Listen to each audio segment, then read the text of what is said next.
नमस्कार सर्व इंजिनियरचं स्वागत. बघा मिशन ट्रान्समिशन आहे ज्यामध्ये आपण पॉवर सिस्टमचे काय केले बूस्टर सिरीज स्टार्ट केलेली आहे. त्यामधला 5 नंबरचा क्लास आहे. 4 बूस्टर क्लासेस ऑलरेडी झालेले आहेत आणि बेसिक कसे नेटवर्क्स आणि सर्किट जे आहे त्याचे ऑलरेडी पूर्ण सिलेबस आपला जो आहे तो महत्त्वाचा जो एक्झाम ओरिएंटेड तो ऑलरेडी क्लिअर झालेला आहे आपल्या एमडी स्टडी स्पेस या चॅनलवरती.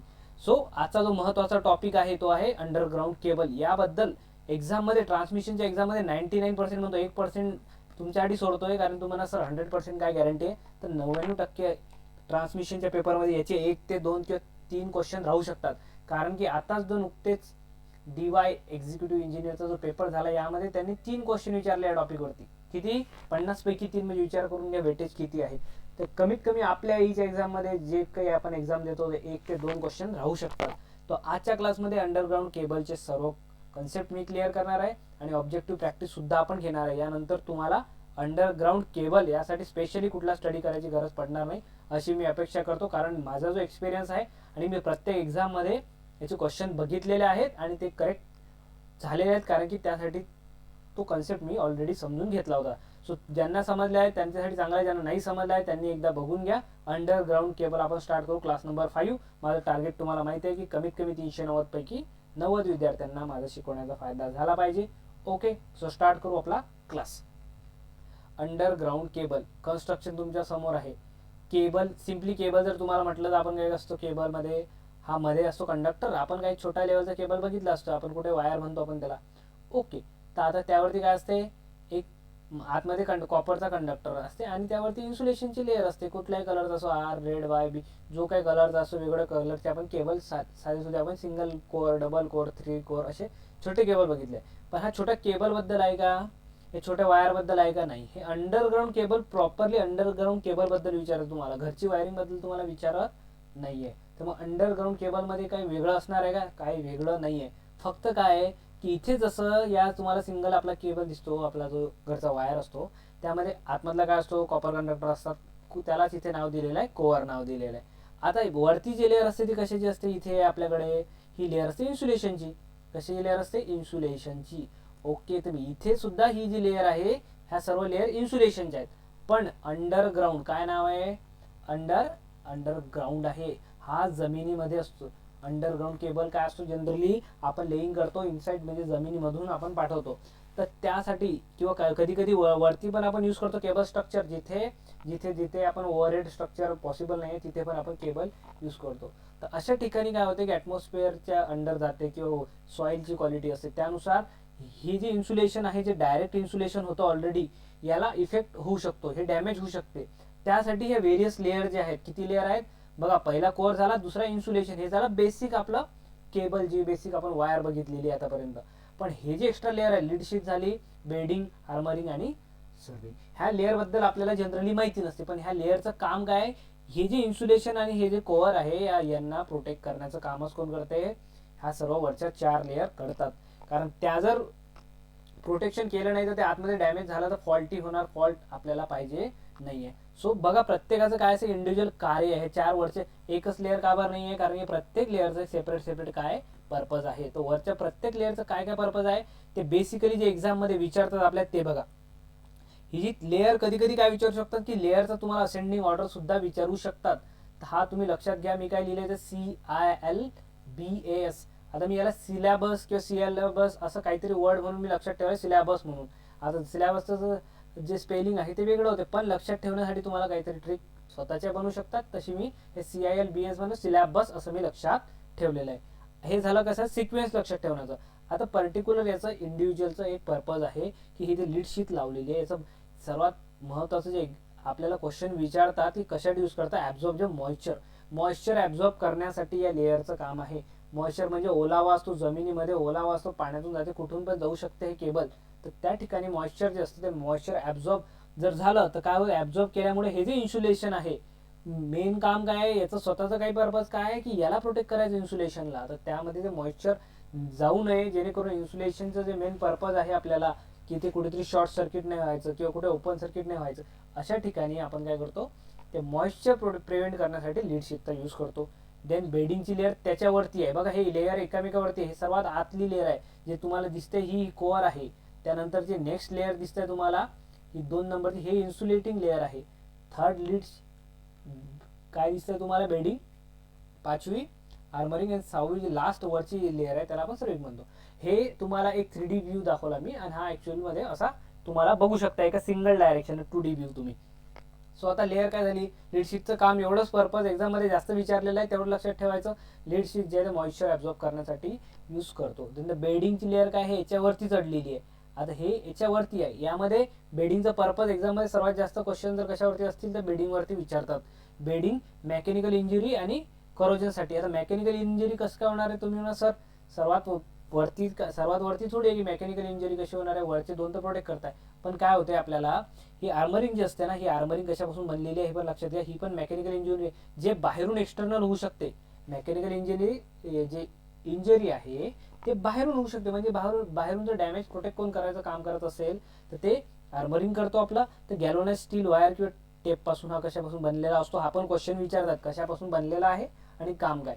हे झालं एक्सटर्नल डॅमेज साठी. पण हे जे आता इथं स्टील वायर आहे, हे स्टील वायर ठीक आहे बाहेरच्याने डॅमेज नाही केला, पण आतमध्ये जेव्हा टर्निंग ट्रॅक येतो किंवा कुठे आपल्याला टर्न करावं लागते, फोल्ड करावं लागते, अशा ठिकाणी हे जे आर्मरिंग आहे हे आपल्या डायरेक्ट या लीडशीट किंवा या इन्सुलेटरला डायरेक्टली डॅमेज करू शकतात.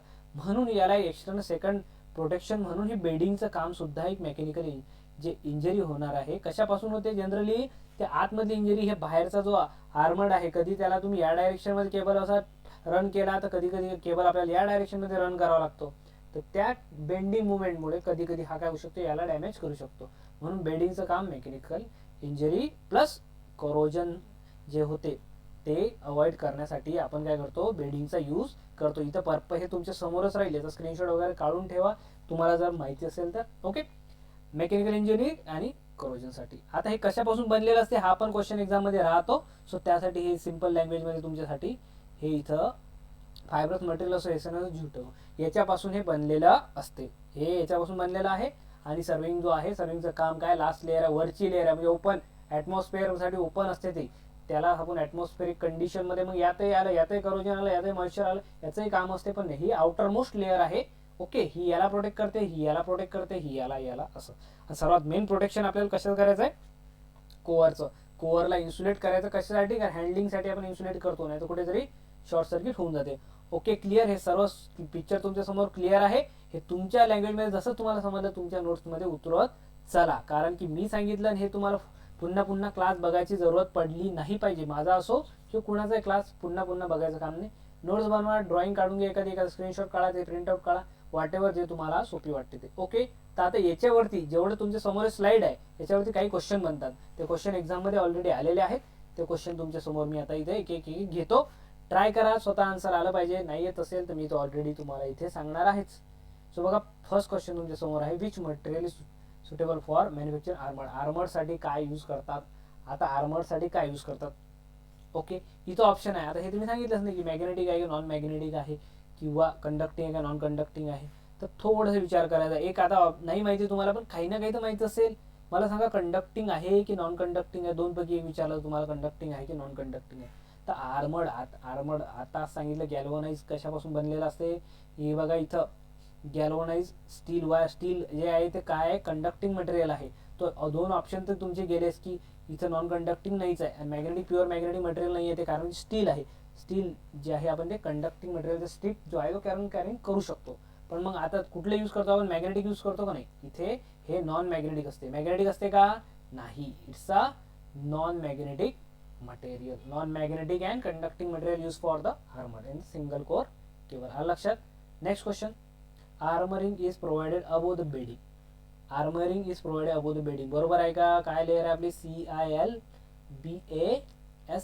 आर्मरिंग बेडिंगच्या अबोव प्लेस करतो. यस, बरोबर आहे, कारण की आर्मरिंग सर्व बाहेरची आहे, सर्विंग सर्वात बाहेरची. ओके, तर armouring consist of 1 or 2 layer of which of the following tape. आता सांगितलं गॅल्वनाइज स्टील टेप जो होता तो ऑलरेडी तुम्हाला सांगितलंय. बाकीच्या ऑप्शन कडे जायचं नाहीये. इथं कुठं कॉपर ॲल्युमिनियम. आता हे बघा ऑप्शन तसे एलिमिनेट. कॉपर काय कंडक्टर आहे ना, हे ॲल्युमिनियम हे जे कंडक्टर आहेत कॉपर, हे डायरेक्टली आपले कॉपर कुठले यूज करतात, तर कॉपर तर कोअर मध्ये येईल ना डायरेक्ट. हा कोअर मध्ये यूज करू शकता. इथं कशाला ते कॉपर पुन्हा यूज करणार आहेत. ओके, हे थोडंसं कॉमन सेन्स अशा क्वेश्चनला विचारात ठेवायचं. Next, the layer similar to bedding. Bedding सारखी सिमिलर लेअर विचारलेली आहे. प्रोव्हाइडेड ना armouring to protect the whole cable from atmospheric condition. पुन्हा ते CILBAS सिलेबस. तर आता ॲटमॉस्फेरिक कंडिशनसाठी सर्वात बाहेरची जी लेअर आहे, लास्ट लेअर आहे, त्याला सर्विंग म्हणतो आपण. तीच लेअर यूज करतो ॲटमॉस्फिअर आणि तेच आर्मरिंगच्या वरती असते.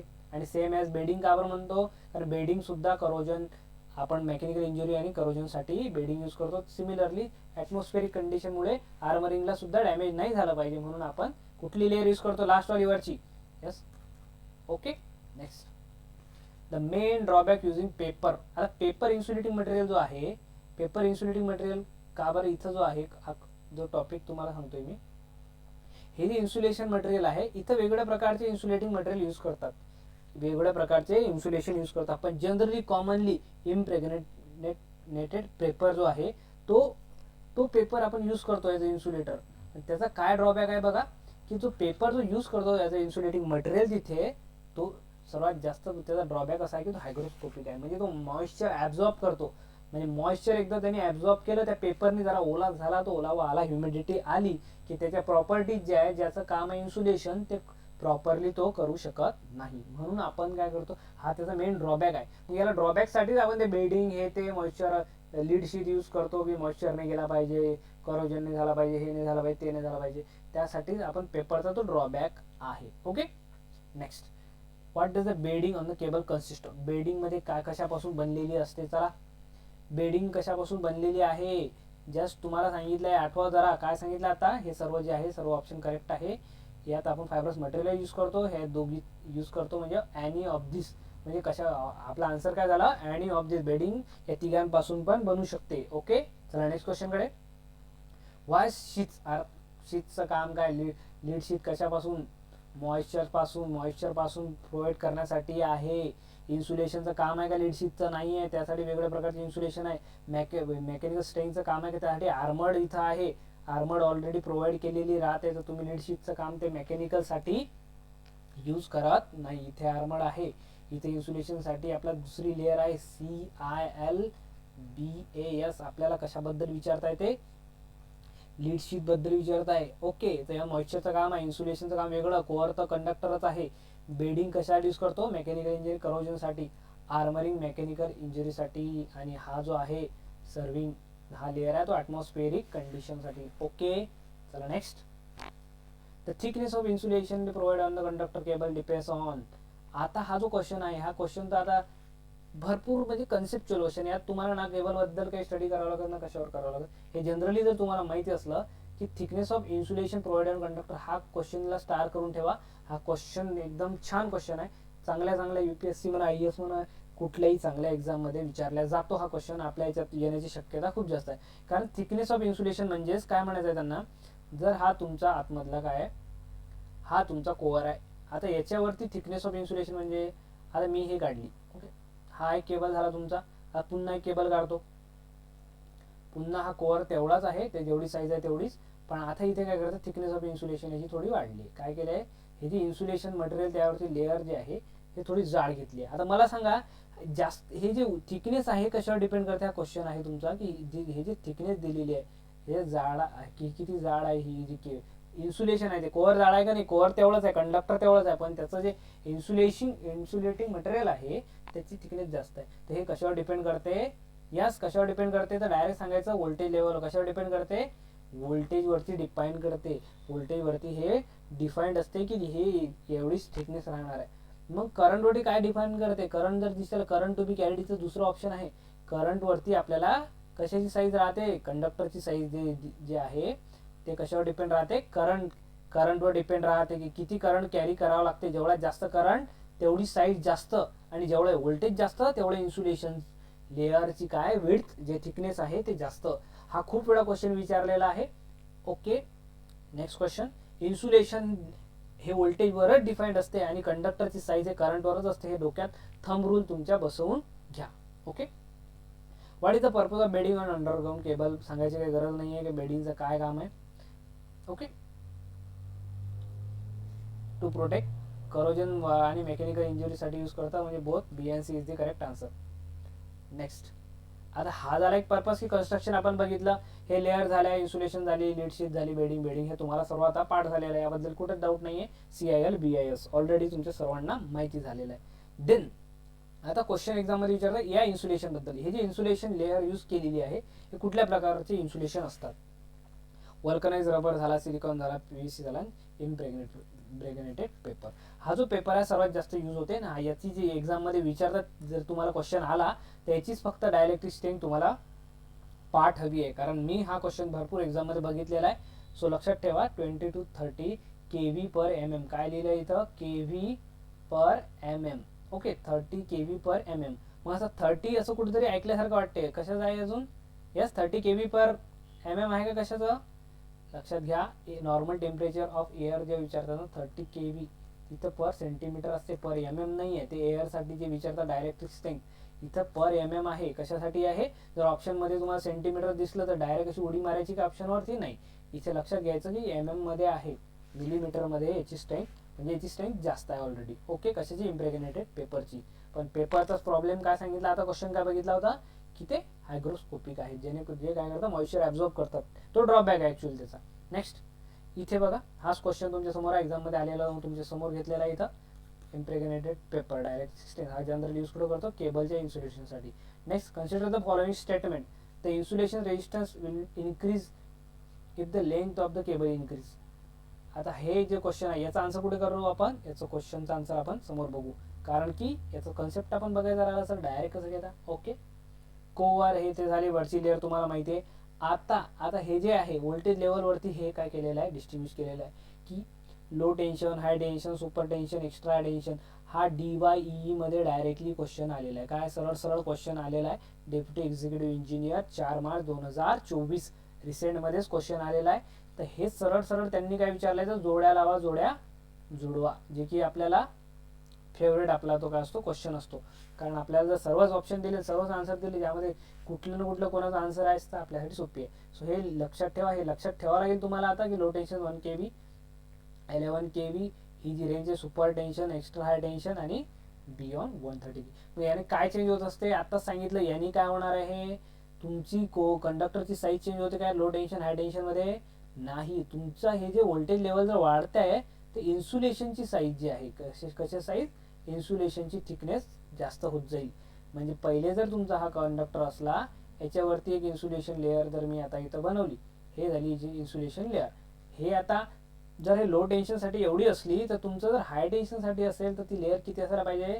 कमीत कमी एवढी जास्त जाड ते असायला पाहिजे, कारण की तेवढंच त्याला काय करायचं आहे, तेवढं त्याला व्होल्टेज सस्टेन करायचं आहे. डायलेक्ट्रिक स्ट्रेंथ जे असते ते व्होल्टेजला सस्टेन करायचे, म्हणून ते इन्सुलेशन जे आहे ते जास्त थिकनेस पाहिजे, जास्त जाड पाहिजे ते. Okay, clear?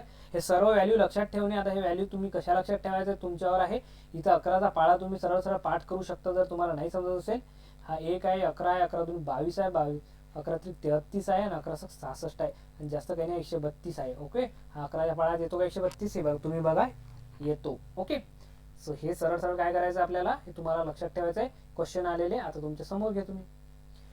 हा क्वेश्चन DY इलेक्ट्रिक तुम्हाला सांगितलं ऑलरेडी मी की आत्ताच आलेला आहे 4 तारखेला क्वेश्चन. तर याचा आन्सर त्यांनी मॅच द पेअर सारखाच दिला होता, जोड्या लावा, जोड्या जुळवा. तर हे सर्व जोड्या ऑलरेडी जुळवलेल्या होत्या, हे तुमच्या समोर आहे. पुन्हा एकदा याला लक्षात ठेवून घ्या. पॅटर्न इथे काही प्रॉब्लेम होत नाही, हे तुम्ही लक्षात ठेवता. 11 आहे का 11 11 11, पण इथे LT समजते, ST समजते, पण हे सुपर टेन्शन जे आहे हे मधात आहे, हे लक्षात ठेवा. नाही तर आपण काय करतो, एक्स्ट्रा टेन्शन आणि इथं सुपर टेन्शन असं खाली घेतो. हा कन्सेप्ट इकडचा लक्षात ठेवणं महत्वाचं आहे. ओके, तर इतका सिक्वेन्स जो आहे तो हा सिक्वेन्स लक्षात ठेवा. इकडे 11चा पाळा तर तुम्हाला येतेच. क्लिअर? नेक्स्ट आता यावरती तो क्वेश्चन विचारला. पुन्हा बघा, याच्या क्लासिफिकेशन होत राहतात केबलचे. अंडरग्राऊंड केबल आहे, आता त्यात बेल्टेड केबल कशाला म्हणतात, स्क्रीन केबल आणि प्रेशर केबल. यावरती डिटेल जायचं आहे का आपल्याला, डीप मध्ये जायचं आहे का, केबल बनवायचं आहे तुम्हाला? नाही, असं नाहीये. आपल्याला एक्झाम मध्ये काय विचारलं ते महत्वाचं आहे. तर व्होल्टेज लेवल बेल्टेड केबल आपल्याला 11 अप टू 11 kV आपण काय करतो, बेल्टेड केबलचा यूज करतो. आणि सर्वात जास्त जो क्वेश्चन आजपर्यंत कुठल्या एक्झाम मध्ये विचारला असेल कोणत्या टॉपिक वरती, तर तो आहे स्क्रीन केबलवरती. स्क्रीन केबलची रेंज विचारतात, कारण जनरली आपण केबल जो आहे, अंडरग्राऊंड केबल जो आहे, या व्होल्टेज रेंज साठी प्रिफरेबल आहे. जास्त एकदम एक्स्ट्रा हाय व्होल्टेज आपण कुठल्या केबल मधून पाठवत नाही. अशी काही गरज पडत नाही की एकदम तुम्ही म्हणसाल की 400 kV जे आहे मला केबल थ्रू पाठवायचं आहे, असं रेअरलीच काम पडते. पण जनरली जे मॅक्झिमम जे केबल यूज करतात ते आपण स्क्रीन केबल यूज करतो. म्हणजे कशा टाईप आहे, अंडरग्राऊंड केबलचाच आहे. व्होल्टेज रेंज आहे 22 to 66. ओके, यावरती क्वेश्चन आलेला होता DY मध्ये, जो तुमच्या समोर आहे बघा. Which cable is use to, direct range दिलेली होती आणि 4-5 पर्याय दिलेले होते. डायरेक्ट काय करायचं इथं, काय जर तुम्हाला माहिती आहे तर क्लिक फ्रॅक्शन ऑफ सेकंड मध्ये तुमचा आन्सर येते. Next, which of the following cables are generally suited up to 11 kV. इथे बेल्टेड केबल आहे तुम्हाला माहिती आहे, आणि स्क्रीन केबल त्याच्यापेक्षा हायर आहे, प्रेशर त्याच्यापेक्षाही हायर आहे. एक्झाम ओरिएंटेड आपल्याला थोडाफार माहिती पाहिजे, म्हणून बेल्टेड केबल बद्दलही क्वेश्चन जर आला तर you should be ready for that. Why belted cable, आता बेल्टेड केबल का बरं नाही आहे, मग त्याचं कन्स्ट्रक्शन अभ्यास करणार आहे आपण, आता कन्स्ट्रक्शन मध्ये घुसणार आहे का नाही. Why belted cable are not suitable for 22च्या वरती काय कामाचा नाही, तो 11 पर्यंतच का बरं सुटेबल आहे. डिटेल मध्ये आपल्याला जायचं नाही आहे, कारण फक्त लक्षात ठेवायचं आहे की त्यामध्ये ज्याचं जे कन्स्ट्रक्शन असते त्यामध्ये जे स्ट्रेसेस असतात, रेडियल आणि टेंजेन्शियल स्ट्रेस म्हणजे फोर्स असतात, फोर्स डेव्हलप होतात, जेणेकरून काय होते त्यामध्ये हे जे आहे व्हॉइड्स फॉर्मेशन होते. त्यामुळे जे आहे डायलेक्ट्रिक जे आहे ते नॉन होमोजिनियस होऊन जाते त्यामधलं कन्स्ट्रक्शन मध्ये, आणि हिटिंग इश्यू सुद्धा होतात. म्हणून काय करतो आपण, त्याचं कन्स्ट्रक्शन त्या टाईपचं आहे, त्यामुळे त्याला जास्त व्होल्टेजसाठी यूज करत नाही. हे सरळ सरळ लॉजिक आहे. असं ऑप्शन बघायचे, ऑप्शन मध्ये जर तुम्हाला कॉमन सेन्स थोडासा यूज केला की अरे हा याचे हे प्रॉब्लेमॅटिक आहे, हे प्रॉब्लेमॅटिक आहे, हे प्रॉब्लेमॅटिक आहे, ऑल ऑफ द अबो हे मारून टाकायचं. Okay, then the advantage of screen cable. Belted cable पेक्षा काय ॲडव्हान्टेज आहे, ते बेल्टेड केबल मध्ये जे प्रॉब्लेम होते यात काय होते, reduce the possibility of fault, म्हणजे फॉल्ट होण्याची पॉसिबिलिटी कमी करतो हा. करंट कॅरिंग कॅपॅसिटी वाढतो, आणि फॉर्मेशन व्हॉइड जे होते, व्हॉइड्स फॉर्मेशन कशामध्ये होत होते, डायलेक्ट्रिक मध्ये, कशामध्ये बेल्टेड केबल मध्ये, ते यात होत नाहीये. म्हणजे याचा आन्सर काय झाला, ऑल ऑफ द सर्व जे आहेत ते ॲडव्हान्टेज आहेत. ओके, मी काय करतोय, सर्वात जास्त क्वेश्चन तुम्हाला कव्हर करून देतोय जे एक्झाम मध्ये येत आहे. पुन्हा तुम्हाला हा टॉपिक करायची जरूरत नाही पडली पाहिजे. इथे काय विचारलंय आता, इथं टाईप आहे कशामुळे, इन्सुलेशनच्या टाईप, कशा टाईपवर आहे ते, हे इन्सुलेशनच्या टाईपवर आहे. इन्सुलेशन तुम्ही सॉलिड यूज करता की ऑइल फील्ड यूज करता किंवा गॅस फील्ड यूज करता. ओके, सॉलिड इन्सुलेटर म्हणजे झाले हे पेपर झाले, PVC झाले, रबर झाले, हे सगळे सॉलिड फील्ड आहेत. ऑइल फील्ड मध्ये ऑइल असते, मिनरल ऑइल आपण यूज करतो. जसं ट्रान्सफॉर्मर मध्ये बघा, ट्रान्सफॉर्मर ऑइल असते, त्याला मिनरल ऑइल म्हणतो आपण, ते पण ॲज अ इन्सुलेटिंग मीडियम म्हणून ऍक्ट करते ॲज अ ट्रान्सफॉर्मर मध्ये. सो ते आपण यूज करू शकतो. आणि एक आहे गॅस फील्ड. गॅस फील्ड मध्ये आपला कुठला गॅस आहे, SF6 गॅस आपण यूज करतो ॲज अ गॅस फील्ड मध्ये. तो सॉलिड, लिक्विड आणि गॅसेस हे 3 प्रकार पडतात. यामध्ये जास्तीत जास्त यूज जो आहे आपण कशाचा करतो, SF6 गॅसचा. याची रेंज इथं दिलेली आहे. सॉलिडची रेंज कमी आहे, ऑइलची सर्वात जास्त आहे, आणि गॅस फील्डची रेंज ही इथं आहे. हे रेंज काय, ते व्होल्टेज लेवलनुसार त्याचे काय प्रकार आहेत, त्या प्रकारला आपण त्या प्रकारचा गॅस जो इन्सुलेशन आहे तो मीडियम आपण यूज करू शकतो. ओके, याच्यावरती क्वेश्चन जो विचारतात जनरली, यावरती जास्त क्वेश्चन विचारत नाही. या टॉपिकवरती हा तुमच्या समोर आहे हा, याच्यावरती फक्त SF6 बद्दलच विचारतात. आणि जर विचारला तुम्हाला तर ऑइल बद्दल तुम्हाला माहितीच आहे की इन्सुलेटिंग ऑइल म्हणजेच मिनरल ऑइल जे ट्रान्सफॉर्मर मध्ये असतो. सो SF6 गॅसचं जे प्रेशर ठेवतात इन्सुलेटेड केबल मध्ये, क्वेश्चन येऊ शकतो. तर क्वेश्चन हे 3 to 5 kg/cm², एवढं प्रेशर आपण काय करतो, हे मेंटेन करत असतो. ह्या गोष्टी तुमच्या लक्षात ठेवा. ओके, नेक्स्ट, अरे हळूहळू आपण डीपमध्ये आलो. आता कन्स्ट्रक्शन मध्ये ते इन्सुलेशन जर बघितलं आपण, तर हे 2 लेअर जर तुम्ही समोर घेतल्या, कारण बाकीच्या प्रोटेक्टिंगसाठी तर ह्या पण असतातच. सर आपण हे घेत नाही का, ह्या लेअर छोट्या असतात, म्हणजे याची काही थिकनेस जास्त नसते. ह्याच्या वरचे 4 लेअर दिसतात ना तुम्हाला, याची थिकनेस खूप जास्त नसते. पण त्याचं एक मेन काम जे आहे आपल्याला केबलचं काय आहे, मेन जर स्टडी करायचं असलं फक्त आपल्याला पाहिजे कोअर आणि त्याचं इन्सुलेशन. हे तुम्हाला एक केबलचा स्टडी करण्यासाठी आपल्याला एवढंच कन्सिडर करायचं आहे. प्रत्येक वेळेस हे सर्व लेअर आपल्याला कन्सिडर मध्ये घ्यायच्या नाहीये. तर आता ही लेअर जेव्हा घेतली आपण, आपल्याला सर्वात महत्त्वाचा जो क्वेश्चन एक्झाम मध्ये रिपीट 10 वेळा काय 100 वेळा जरी झाला असेल, तर इन्सुलेशन रेजिस्टन्स R इन म्हणजेच काय, असा R सफिक्स इन आहे, म्हणजे इन्सुलेशन रेजिस्टन्सचा फॉर्म्युला काय, ρ/2πL ln ऑफ R/r. म्हणजेच काय, हे नॅचरल लॉग आहे. हा नॅचरल लॉग बद्दल R कोणता आहे, ही R जर तुम्ही सेंटर पासून जर इन्सुलेशनची थिकनेस आहे, कुठली इन्सुलेशन जोपर्यंत आहे त्यालाच आपण कॅपिटल R म्हणतो, त्या रेडियसला ती मोठी असते. आणि आतमधला जो आपला कोअर आहे, म्हणजे जो कंडक्टर आपण यूज केलेला आहे, त्याची रेडियस काय असते, ही छोटी असते. त्याला काय म्हणतो आपण, सिंपल R, छोटा R. आणि मोठा R कशासाठी, इन्सुलेशनचं कन्सिडर करून, म्हणजे त्याला कॉपर कंडक्टर प्लस इन्सुलेशनची थिकनेस त्याची रेडियस झाली कॅपिटल आर आणि स्मॉल आर. आपल्याला एक्झाममध्ये क्वेश्चन विचारतात ते याच्याबद्दल, कशाबद्दल की जे इन्सुलेशन रेजिस्टन्स आहे हे डायरेक्टली प्रोपोर्शनल आहे की इन्व्हर्सली प्रोपोर्शनल आहे, तो क्वेश्चन आपल्याला विचारला जाते. काय विचारला ते, insulation resistance is directly proportional और inversely proportional to the line length. Length म्हणजे या केबलची लेंथ आहे, अशी की हे एल दिसते तुम्हाला, हा केबलचा एक लेंथ आहे. तर जेवढं केबलची लेंथ जास्त तेवढा इन्सुलेशन रेजिस्टन्स हा कमी होत असतो. हे रिलेशन तुमच्या समोर आहे. कॅपॅसिटन्स जो आहे, कॅपॅसिटन्स ऑफ द केबलचा फॉर्म्युला इथं लिहिलाय, C is equal to 2 epsilon naught epsilon R ln of r by r, आणि इथं काय into length of the cable. आता हा जर सिंपल तुम्हाला फॉर्म्युला असा दिसला तर फॉर्म्युलाचं जे युनिट राहील हे फॅराडे पर मीटर राहते. काय राहते, फॅराडे पर मीटर, म्हणजे केबलचे 1 मीटर केबलसाठी असं राहते. पण जर याचं रिलेशन विचारलं तुम्हाला की डायरेक्ट रिलेशन लेंथ सोबत काय आहे, तर इथं लक्षात घ्यायचं की हा जो फॉर्म्युला फॅराडे पर मीटर म्हणजे 1 मीटर लेंथनी हा डिवाइड केलेला असतो. तो सीचा फॉर्म्युला जर तुम्हाला सिम्पली विचारला तर तुम्ही काय करू शकता, 2 एप्सिलॉन नॉट एप्सिलॉन आर हे बाकीचं already as it is capital R by small R, आणि इथं लेंथ ऑफ द केबल, इथं काय ही लेंथ आहे, हा डायरेक्टली प्रोपोर्शनल आहे. लक्षात घ्या, capacitance of the cable C is directly proportional to the length of the cable. Okay, आणि जो रेजिस्टन्स आहे तो इन्व्हर्सली प्रोपोर्शनल असतो. कशाचा, इन्सुलेशनचा रेजिस्टन्स वेगळं विचारतोय, कंडक्टरचा रेजिस्टन्स नाही आहे.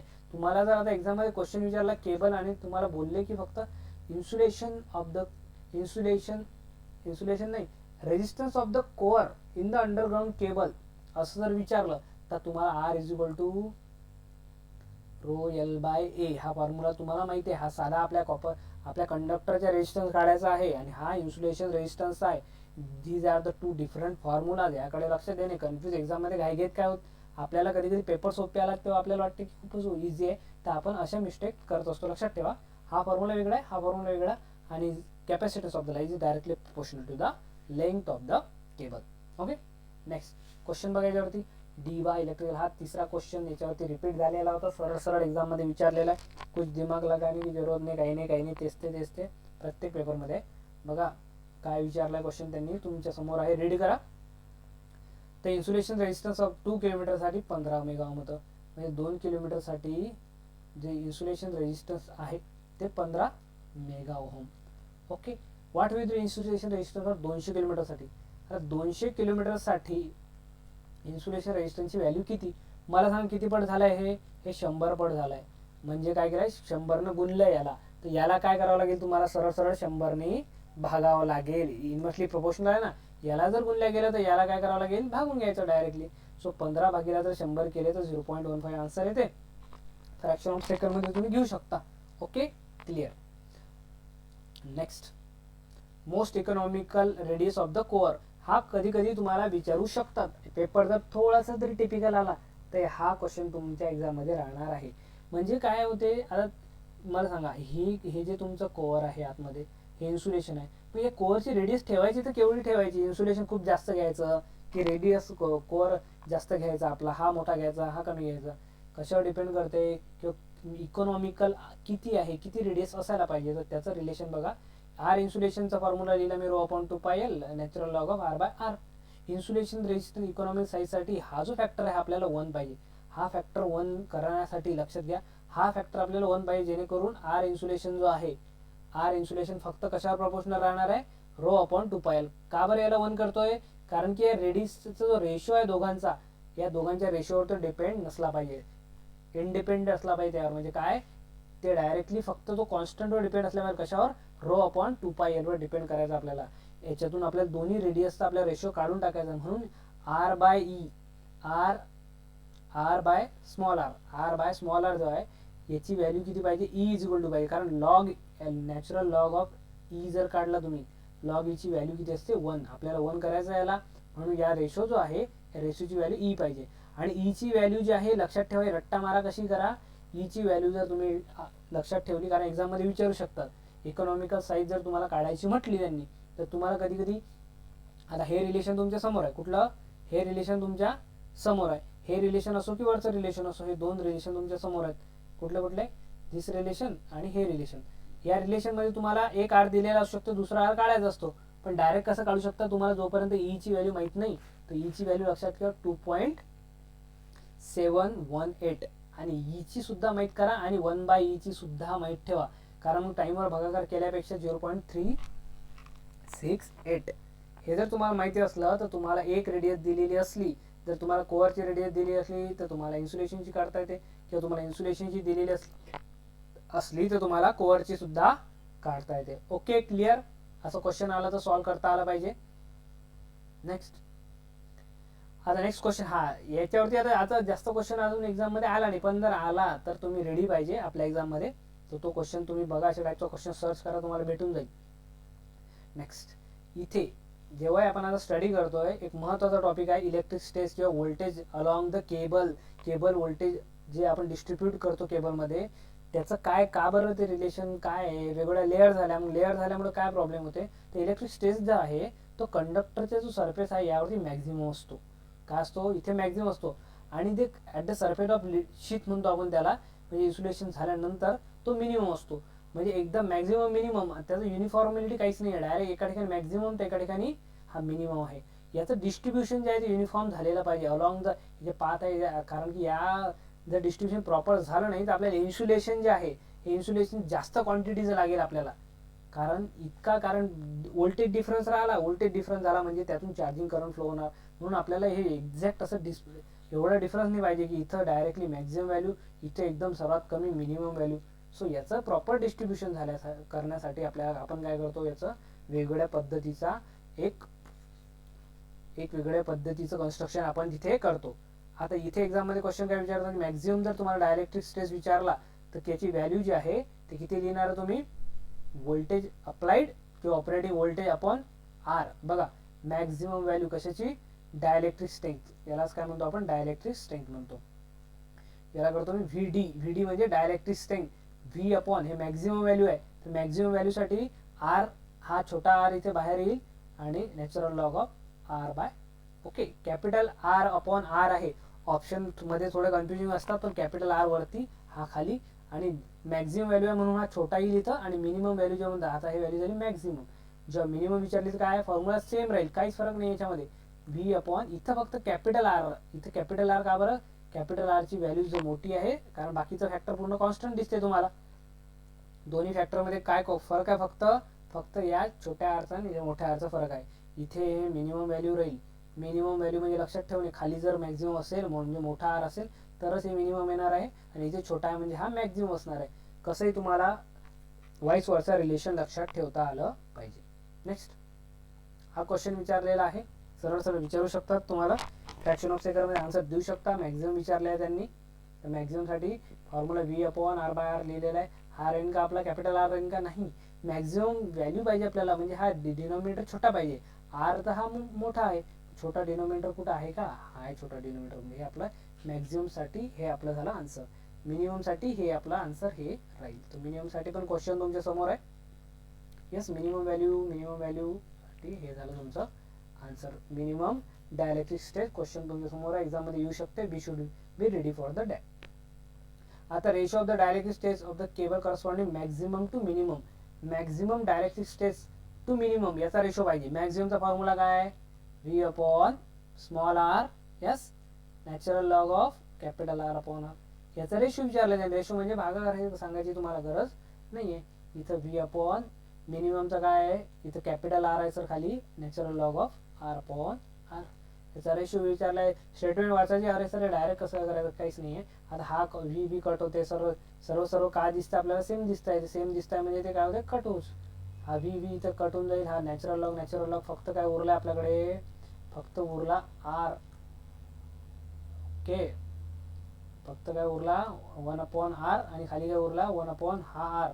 म्हणजे ज्याला जर तुम्ही सरळ लिहायचं असलं खालचा सगळ्यात खालचा जो आहे तो वरती जात असते, तुम्हाला माहिती आहे, आणि हा जो 1 बाय आहे याच्या खाली तो इथं लिहिला जाईल. म्हणजे हा याचा आन्सर काय झालं तुमच्या क्वेश्चनचा. यस, सिंपल कॅल्क्युलेशन आहे, हे करत तुम्ही जा. आता या क्वेश्चनला ओके. नेक्स्ट आपण बघा, आता तेच काय सांगितलं की व्होल्टेज जे डायलेक्ट्रिक स्ट्रेंथ काय असते, मॅक्झिमम असते एका ठिकाणी ते डिस्ट्रीब्युशन जे इलेक्ट्रिक स्ट्रेसचं ते मिनिमम असते. मग हे डायरेक्टली सडनली चेंज आहे, एकदा मॅक्झिमम टू मिनिमम जात आहे. अशा ठिकाणी आपल्या युनिफॉर्म डिस्ट्रीब्युशनसाठी आपण काय यूज करतो, इलेक्ट्रिकल स्ट्रेस इक्वल डिस्ट्रीब्युशन, किंवा त्याला वर्ड म्हणतो आपण युनिफॉर्म डिस्ट्रीब्युशनसाठी भरपूर वेळा एक्झाममध्ये क्वेश्चन आहे.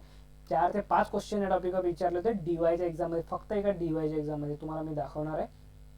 तर इंटरशीट ग्रेडिंग हा एक पद्धत आहे की जेणेकरून आपण हे डिस्ट्रीब्युशन जे आहे इथं मॅक्झिमम होतं आणि इथे मिनिमम होतं, तर या दोनमध्ये आपण काय करतोय, यस, युनिफॉर्मली डिस्ट्रीब्यूट करण्यासाठी हे जी मधात पण काय करतो, मेटॅलिक कंडक्टरची, मेटॅलिक शीटची काय करतो आपण, सिलेंडर जे आहे ते प्लेस करतो. कशामध्ये, हे कशावरून बनलेलं असते, मेटॅलिक शीट.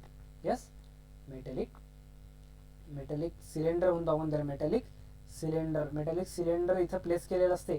कशामध्ये, एक कंडक्टर अँड लीड, हे जे शीट आहे आपली, शीट आणि कंडक्टर मध्ये हे ऍडिशनल इथं प्लेस केलेलं असते. हा क्वेश्चन जर तुम्हाला विचारला इंटरशीट मध्ये काय करतात, तर metallic cylinder is place between the core आणि शीट मध्ये हे प्लेसमेंट केलेलं असते. याचं काम काय आहे, तर इलेक्ट्रिकल स्टेजचं युनिफॉर्म डिस्ट्रीब्युशन आहे. देन सेकंड मेथड काय, कॅपॅसिटन्स ग्रेडिंग. कॅपॅसिटन्स ग्रेडिंग मध्ये काय करतो, हे जे इन्सुलेशन आहे, हे इन्सुलेशनचे वेगळे परमिटिव्हिटी वाले इन्सुलेशन आपण यूज करतो. हे ER जे आहेत, प्रत्येक ER जे आहेत ह्या वेगळ्या आहेत. म्हणजे ही जर ER1 असेल तर ER2, ER3 आणि ER4 ह्यात सिमिलर असणार आहेत का परमिटिव्हिटी, त्या इन्सुलेटर त्या मीडियमच्या किंवा त्या डायलेक्ट्रिकच्या सिमिलर नसणार आहे. डिफरंट आपण यूज करतो, त्याला आपण म्हणतो कॅपॅसिटन्स ग्रेडिंग. कारण capacitance is equal to C is equal to epsilon A/D हा फॉर्म्युला तुम्हाला माहिती आहे. म्हणजे इप्सिलॉन नॉट आणि इप्सिलॉन R ला हा प्रोपोर्शनल असतो. कशाला असतो, क्लिअरली लिखो इथं, C is equal to epsilon not epsilon R A/D. Okay, A/D distance तुम्हाला माहिती आहे. आता ER म्हणजे परमिटिव्हिटीला प्रोपोर्शनल आहे. तर हे डिफरंट परमिटिव्हिटी वाले आपण मटेरियल यूज करतो, जेणेकरून डिफरंट कॅपॅसिटन्स फॉर्म होतो. म्हणून या ज्या टेक्निकला काय म्हटलंय त्यांनी, कॅपॅसिटन्स ग्रेडिंग इथे म्हटलेलं आहे. इथे इंटरशीट ग्रेडिंग, शीट वर्ड आहे. शीट म्हणजे कोअर आणि शीटच्या मध्ये एक सिलेंडर टाकलं, मेटॅलिक सिलेंडर, जेणेकरून काय होऊ शकते, इलेक्ट्रिकल स्टेज जो आहे तो इक्वली डिस्ट्रीब्यूट होऊ शकते. ओके, ह्या दोनच टेक्निक आहे, त्यावर क्वेश्चन विचारले. चला बघा लवकर. 3 इन्सुलेटिंग मीडियम, हा क्वेश्चन बघा. चला बघा, तुम्हाला जमते का बघा. 3 insulating material with the same maximum working stress, permittivity दिलेला आहे तुम्हाला 2.5, 3 आणि 4.0. Okay, are use in a single core cable. The location of material location with respect to the कोअरच्या रिस्पेक्ट मध्ये, म्हणजे कोअर पहिला असते तुम्हाला माहिती आहे, याबद्दल काही डाऊटच नाही आहे. कोअर होता, याचं आता 3 परमिटिव्हिटी वेगळे दिले आहे. मग कुठलं घेऊ, पहिले 2.5 वर लावायचा की 3 वर लावायचा की 4 वर लावायचा. तर लक्षात घ्या, असा क्वेश्चन जर विचारला तर ज्याची परमिटिव्हिटी जास्त आहे तो पहिले घ्यायचा. कारण C इज इक्वल टू काय, epsilon not epsilon R A/D कॅपॅसिटन्सचा जनरल फॉर्म्युला आहे. तर परमिटिव्हिटी प्रोपोर्शनल, ज्याचा जास्त कॅपॅसिटन्स आहे, जास्त परमिटिव्हिटी आहे, तो आपण पहिले लावायचा. ओके, त्यानंतर पहिले कुठं लागणार आहे, याचा 3 पैकी कुठला आहे जास्त परमिटिव्हिटी वाला, यस, कोणाची आहे 4.0 वाली, म्हणजे या कोअरच्या लगेच लावू आपण. त्यानंतर दुसरा 2 नंबरला कोण आहे दिसते आपल्याला, 2.5 जास्त आहे का 3 जास्त आहे, 3.0 इथे.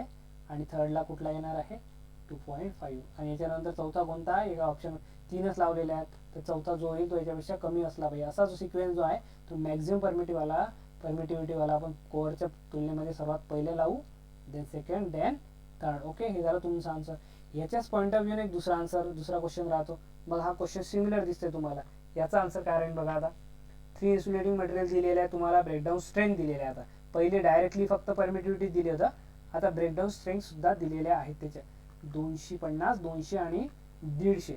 द परमिटिव्हिटी ऑफ द वेगवेगळ्या सेपरेट 2.5, 3 आणि 3.5 सिंगल कोअर केबल आहे.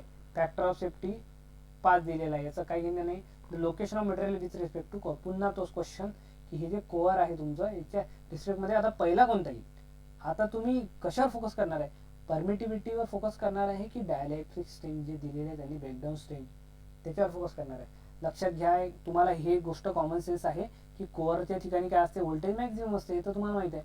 मग मॅक्झिमम व्होल्टेज सस्टेन करण्यासाठी आपल्याला मॅक्झिमम स्ट्रेंथ वाला पहिले लावायचा आहे. इथं परमिटिव्हिटीवर फोकस नाही आहे, इथं फोकस कशावर घ्यायचा आहे, तर तुम्हाला जर डायलेक्ट्रिक स्ट्रेंथ किंवा ब्रेकडाऊन स्ट्रेंथ दिलेली आहे तर त्यालाच पहिलाच तुम्हाला प्रेफरन्स द्यायचा आहे. सो जेणेकरून पहिला प्रेफरन्स कशाला देणार आहे आपण, सर्वात जास्त कोणता आहे तिघापैकी, तर 250 kV पर सेंटीमीटर वाला आहे, ते वरती राहील कारण ते स्ट्रेंथ जास्त आहे. इथं व्होल्टेज जास्त असते तर त्या कॅपॅसिटीचा पाहिजे आपल्याला.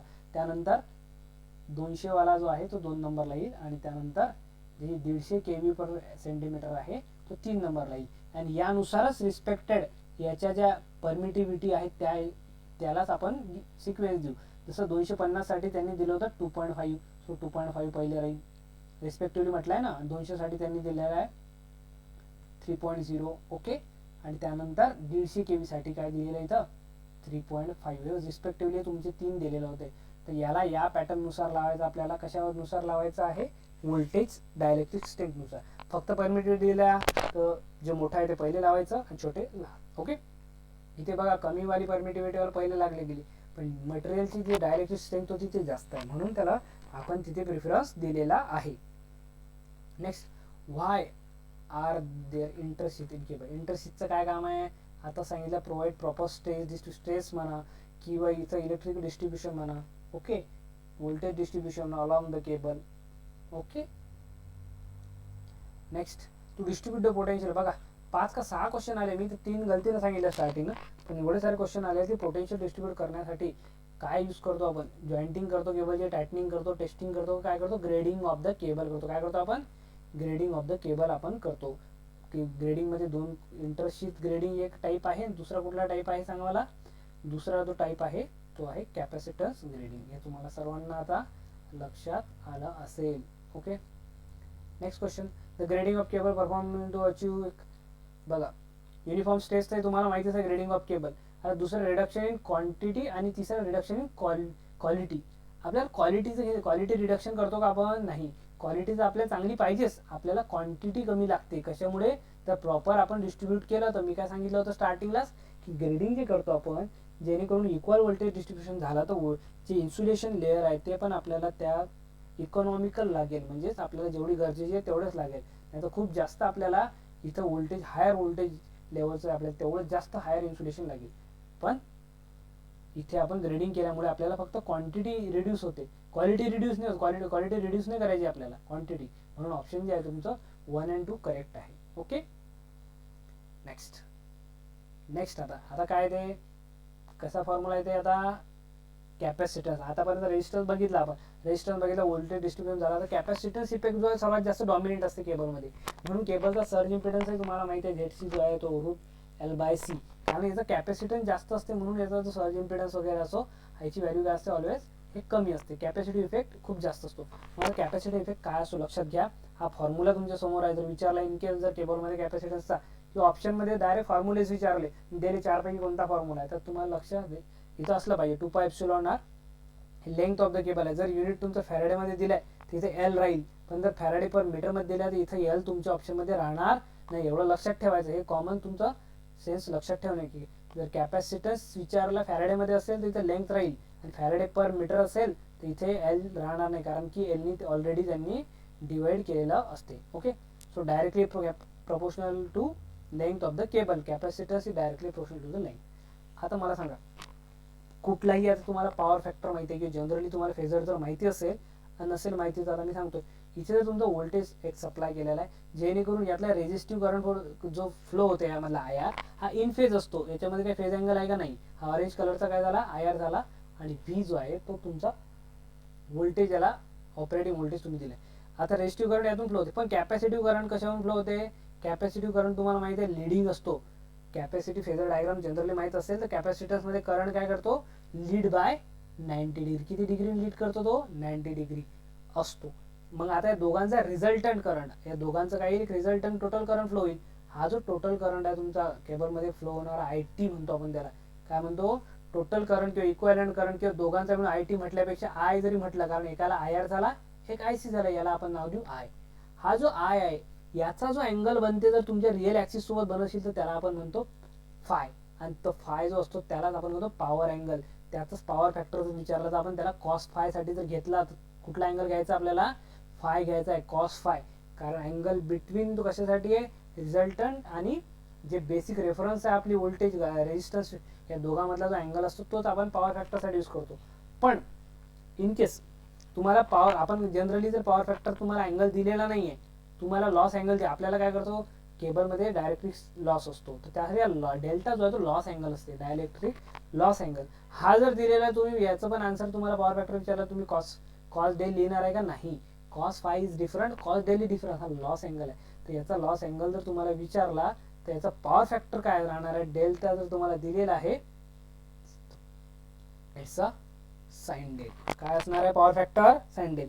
आणि तुम्हाला फाय दिलेला आहे रिअल ऍक्सिस सोबतचा तर कॉस फाय. आणि जर तुम्हाला व्हर्टिकल ऍक्सिस किंवा कॅपॅसिटिव्ह करंट सोबतचा जर अँगल दिलेला आहे तर तुमचा साइन डेल राहणार आहे. यामध्ये डायलेक्ट्रिक लॉसचा फॉर्म्युला आहे. आता डायलेक्ट्रिक लॉस म्हणजे असं काही वेगळा काही फॉर्म्युला आहे का हा. काय डायलेक्ट्रिक लॉसचा formula omega C V square tan delta. Directly लॉसचा फॉर्म्युला लक्षात ठेवा. प्रोपोर्शनल कशाला आहे, डायरेक्टली लॉस हा टॅन डेल्टाला प्रोपोर्शनल आहे. ओमेगा तर तुम्हाला माहिती आहे, ओमेगा या अँग्युलर वेलोसिटी आहे, सी फॉर कॅपॅसिटन्स आहे इथे, आणि व्ही फॉर हे व्होल्टेज आहे, पर फेज व्होल्टेज जे आहे अप्लाइड केलेलं आहे आपण. येस, याच्यावरती काय क्वेश्चन राहतो ते पण बघू आपण. On what factor does the capacitance of the cable depends on. Length of the cable depend करते क्या. यस, कॅपॅसिटन्स करतो का, डिपेंड करतो ना सर, डायरेक्टली प्रोपोर्शनल आहे. तर रिलेटिव्ह परमिटिव्हिटी डिपेंड करतो का, येस करतोच ना, कारण की फॉर्म्युल्यामध्ये ते एप्सिलॉन आहेच, त्याचा काही प्रॉब्लेम नाही. आणि ratio of the sheet diameter to core diameter, yes. नाही सर डायमीटर नाही सांगितलं तुम्ही, तर R Y sir small R सांगितलं, डायमीटर बद्दल बोललेच नाही. तर असं विचार नाही करायचा आहे. रेडियस आहे म्हणजे डायमीटर आहे, कारण काय असतो रेडियस डायमीटरचा हाफ असतो. याला डायमीटरच्या फॉर्ममध्ये काय लिहू शकता तुम्ही, याला डायमीटरचे r/2 केलं तर काय होईल, डायमीटर भेटेल का इथं. इथं जर तुम्हाला ट्वाइस आर केलं तर तुम्हाला डायमीटर भेटेल. रेडियस असो का डायमीटर असो डिपेंड करतात, म्हणून ऑल ऑफ द अबोव आहे. फॉर्म्युला तुमच्यासमोर पुन्हा एकदा लिहितो, सी अपॉन काय 2π एप्सिलॉन नॉट आहे, एप्सिलॉन आर आहे, लेंथ ऑफ द केबल आहे, त्यानंतर नॅचरल लॉग ऑफ r/r आहे. हे सर्व रेडियस आहे, म्हणजे या सर्व गोष्टीवर हे डिपेंड करतात. फॉर्म्युले लक्षात ठेवणे. Next, delta is the loss angle of the cable आणि पॉवर फॅक्टर. आता सांगितलं साइन डेल घ्यायचा आहे, कॉस डेल नाही घ्यायचा आहे तुम्हाला. कॉस फाय असतो, डेल जर विचारा लॉस अँगल दिलेला आहे. हा क्वेश्चन एक्झाम मध्ये विचारला गेलेला आहे. Power factor independent of del असं काहीच नाही आहे, डिपेंड करतो फक्त साइन ऑफ अँगल आहे तो. Power factor depends upon delta but not as for cos phi sine phi असं नाही आहे, तो साइन डेल असा असतो. Okay, the losses occurring in the transmission cable with a relation of loss tangent angle. Loss tangent angle म्हणजेच tan delta. Loss tangent angle म्हणजेच tan डेल्टाला म्हणतो आपण. टॅन डेल्टा काय, लॉस टेंजेंट अँगल. आणि इथं पॉवर लॉसचा फॉर्म्युला आताच तुम्ही बघितला केबलमध्ये काय आहे, ओमेगा व्ही स्क्वेअर इंटू काय omega V square tan delta. काय आणखी बघून घ्या एकदा, omega V square tan delta into काय उरलं, कॅपॅसिटन्स ऑफ द केबल उरलाय. तर आता रिलेशन बघा, रिलेशन तुम्हाला पॉवर लॉसचं जे आहे, पॉवर लॉसचं हे रिलेशन तुमच्या टॅन डेल्टा सोबत काय डायरेक्टली प्रोपोर्शनल आहे. डायरेक्टली प्रोपोर्शनल लिनियर रिलेशन आहे, तर काही स्क्वेअर नाही आहे किंवा कशा मधात या टॅन डेल्टाचा स्क्वेअर असतात, तर हे नॉन लिनियर असतं, पण सरळ लिनियर रिलेशन आहे. ओके, लिनियर रिलेशन तुम्हाला 4 ऑप्शन पैकी कुठलं दिसत आहे. यस, पहिलाच ऑप्शन आहे की लिनियरली रिलेटेड आहे. जर हा 2 झाला तर हा पण 2 होईल, 4 झाला तर 4, म्हणजे याच्या लिनियरली आहे, म्हणून हा ग्राफ जो आहे तो लिनियर आहे. हा बाकीचे फॅक्टर तुम्ही कॉन्स्टंट केले त्यानंतर जे डायरेक्ट रिलेशन कुठलं राहते, पॉवर लॉस जो आहे हा directly proportional to the tan delta, म्हणून लिनियर. असा पण क्वेश्चन राहू शकतो, ट्रिकी क्वेश्चन आहे. फॉर्म्युला आपल्याला माहिती असते, पण हे काय आहे सर तुम्ही तर आम्हाला शिकवलंच नाही, असं नाही झालं पाहिजे. कधी कधी इक्वेशन वरून आपण डिसाईड करायचं की सरळ दिसतंय लिनियर रिलेशन असू शकते. Okay, charging current draw by the cable charging current जो ड्रॉ करतो तो कोणता करंट असतो, कॅपॅसिटिव्ह करंट असतो. आयसी असतो, आयसी तुम्हाला माहिती आहे लीड करत असतो. So lead voltage by 90 degree हे सांगायचं तुम्हाला काम नाही आहे. जर ते इंडक्टर असला तर त्याला काय म्हणतो आपण, IL म्हणतो. तो काय करतो, लॅग करतो. लॅग कितीने करतो, 90 डिग्रीने करतो. हे तुम्हाला आपण ऑलरेडी माहित आहे. यस, आता सिंगल कोर बद्दल आपण बघितलं की कॅपॅसिटन्स वगैरे बघितलं, पण आता जर तुमची 3 कोर आलं एक्झाम मध्ये, कधी क्वेश्चन राहतो की 3 कोर केबल आहे तुमचे, तर 3 कोर केबल बघा असे दिसते. ओके, यात इन्सुलेशन आहे, इन्सुलेशन मध्ये तिघांचे सेपरेट आहे, तिघांमध्ये इन्सुलेशन आहे. आणि हे 3 कोर मी तुम्हाला असे 2D पिक्चर मध्ये असे दाखवले, हे तुम्ही 3D मध्ये असे बघताय. ओके, तर आता बघा क्वेश्चन काय राहतो की 3 कोर केबल वरती जेव्हा हे 3 कोर केबल जे आहेत असे दिसतात, तर यामध्ये इंटर कॅपॅसिटन्स फॉर्म होतो या दोघांमध्ये. ओके, या दोघांमध्ये कॅपॅसिटन्स फॉर्म होतो, याच्यामध्ये कॅपॅसिटन्स फॉर्म होतो आणि हे काय झाले, तिघं लाईव्ह पार्ट असतात ना. समजा RYB पकडा तुम्ही 3 कोर केबल, तर 3 RYB फेस पाठवला आपण किंवा काही पण पाठवलं, तर यामध्ये काय होतंय, कॅपॅसिटन्स तिघांमध्ये फॉर्म होतो इंटर. पण आणखी याचा अर्थ सोबत म्हणजे बॉडी सोबत सुद्धा याचा कॅपॅसिटन्स फॉर्म होतो. तिघांचा सेपरेट याच्यासोबत सुद्धा कॅपॅसिटन्स फॉर्म होतो. जेव्हाही 3 कोर केबल विचारलं किती कॅपॅसिटन्स झाले टोटल, क्वेश्चन एक्झाम मध्ये विचारू शकतो सरळ की 3 कोर केबल मध्ये किती कॅपॅसिटन्स फॉर्म होतात, तर तुम्ही सांगणार 3 कोर मध्ये 3 होत असतात. एक हा झाला, तर दुसरा हा आणि तिसरा झाला. कोणता करेक्ट आन्सर नाही. हे सुद्धा कॅपॅसिटन्स आहे. म्हणजे हा 5वा झाला, हा झाला 4था, देन 5वा आणि 6. किती कॅपॅसिटन्स फॉर्म होतात टोटल, 6 कॅपॅसिटन्स फॉर्म होतात. एक याला आपण काय म्हणतो, 2 शीथ म्हणू शकतो किंवा 2 अर्थ हे म्हणू शकतो. कारण की काय केलेलं असते याला, अर्थ केबलला जे एक आर्मरी जी लेअर असते त्याला आपण अर्थ केलेलं असते. ओके, तर त्याच्यासोबत एक कॅपॅसिटन्स फॉर्म होतो आणि इंटरनली त्या एकामेकांसोबत कॅपॅसिटन्स हा फॉर्म होत असतो. आणि याच्यावरती क्वेश्चन काय राहतो ते बघू आपण. How many core is for the cable transmission 66 kV आहे. आता तुम्ही मला सांगा, एका सिंगल कोअर मधून आपण एवढं सारं व्होल्टेज 66 kV एवढं आपण पाठवतो का नाही. त्यासाठी आपण काय यूज करतो, आपले जनरली 11 kV किंवा जास्तीत जास्त 33 kV पर्यंत आपण काय करतो, सिंगल कोअर यूज करतो. त्यापेक्षा जास्त आपल्याला आपण 3 कोअर केबल यूज करतो. किती करतो, 3 कोअर केबल आपल्याला यूज करतो आपण. Okay, yes. आता हे कॅपॅसिटन्स जे मी तुम्हाला दाखवलं ते बघा, अशी कॅपॅसिटन्स इथं CC म्हणजे कॅपॅसिटन्स कशामधून, कोअर मधल्या कॅपॅसिटन्स आहे ते. Capacitance between core to core, फक्त कोअर टू कोअर मध्ये आपापसात आपले कॅपॅसिटरला CC नाव दिलेलं, कोअर टू कोअर. आणि जे अदर 3 आहेत त्याला कोअर टू शीथ दिलेलं आहे. CS म्हणजे कोअर टू शीथ म्हणा किंवा कोअर टू अर्थ म्हणता. काही याच्यामध्ये CE दिलेलं असतं म्हणजे अर्थ सोबत, कारण की शीथ जे आहे ते अर्थ केलेली आहे इथे. तो ते पण तुम्ही वर्ड यूज करू शकता, जे तुम्हाला प्रॉपर वाटेल ते तुम्ही लक्षात ठेवा. तो कोअर टू कोअर आणि कोअर टू शीथ असे 6 झालेले आहेत. हे इथं सरळ जर तुम्हाला विचारलं त्याला डेल्टाच्या फॉर्ममध्ये तुम्ही सरळ दाखवू शकता. आणि जर कन्वर्ट करायचं असलं, कधी जर विचारलं तुम्हाला कन्वर्ट करून काय राहणार आहे, तर कन्वर्जन हे तुमच्या समोर आहे. इथं काय केलं आपण, हा जो मधला डेल्टा फॉर्म झालेला होता, या डेल्टाचं कशामध्ये केलं आपण, या स्टार मध्ये कन्वर्ट केलेलं आहे.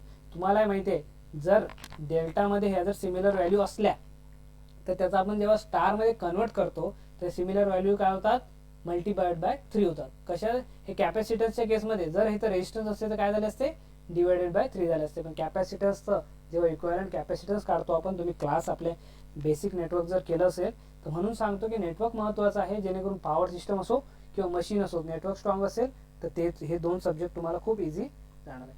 सो हे तुम्हाला या फॉर्ममध्ये एक्झाममध्ये विचारत नाही तसं काढा, पण एखाद्या वेळेस जर विचारलं तुम्हाला की तुम्हाला, कारण इथं तुम्हाला काय भेटते, न्यूट्रल मिळतो, एक न्यूट्रल पॉईंट मिळतो. कारण न्यूट्रल पॉईंट यासाठी की परफेक्ट जर तुम्हाला विचारलं कधी परफेक्ट कॅपॅसिटन्स, इथं कुठं परफेक्ट कॅपॅसिटन्स काढणार तुम्ही डेल्टामध्ये, कारण डेल्टामध्ये फक्त एंटर कोअर मधला कॅपॅसिटन्स मिळणार आहे. परफेक्ट विचारला तर तुम्हाला न्यूट्रलची गरज आहे, म्हणून तुम्हाला तिथं डेल्टा टू स्टार करता आलं पाहिजे. ओके, क्वेश्चन पण बघू आपण. क्वेश्चन तुमचे बघू, इथे लक्षात घ्या. पहिले टाईप बघून घ्या. इथं काय बघून घ्या, type. In a case of all three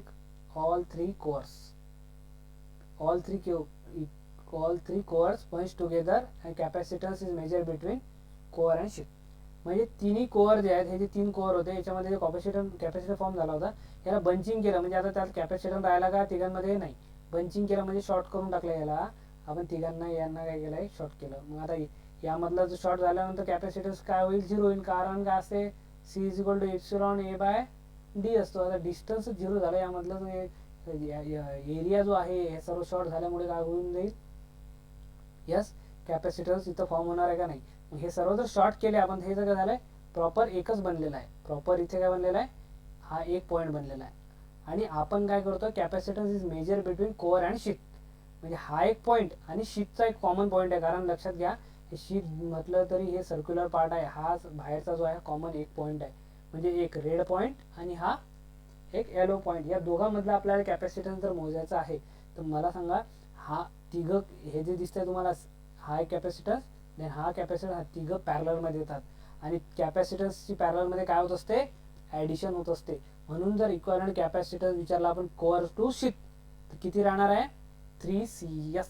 core to sheath capacitance हा तिघांची बेरीज करतोय बघा. कोणती तिघांची, हे जे आउटर तिघांची बेरीज होत आहे. हे तर एकच पार्ट बनला आणि आउटर जे आहे ते तिघांचे पण हे तिघं एक बनले, जेणेकरून या तिघांच्या मध्ये पण हे पॅरलल रिलेशन लागतोय. पॅरलल रिलेशन कॅपॅसिटन्स जे असतं पॅरलल मध्ये काय करतो आपण याची ॲडिशन करत असतो. म्हणून जेव्हा तुम्ही C S plus C S तिघांची बेरीज करणार तर तुमची 3 CS बनेल. ओके. देन द नेक्स्ट जो आहे when any two conductor are connected in sheet, म्हणजे काय इथं काय केलं, आता काही काही क्वेश्चन मध्ये असं होतं की हे जे दोन कंडक्टर हे जर आपण शीट सोबत कनेक्ट केले, शीट सोबत कनेक्ट झाले म्हणजे डायरेक्टली शॉर्ट झाले शीट सोबत, म्हणजे हा पॉईंट तुमचा एक बनलेला आहे. इथे कुठल्याच प्रकारचा कॅपॅसिटन्स इथं या इकडे तरी बाकी राहिलेले नाही आहेत.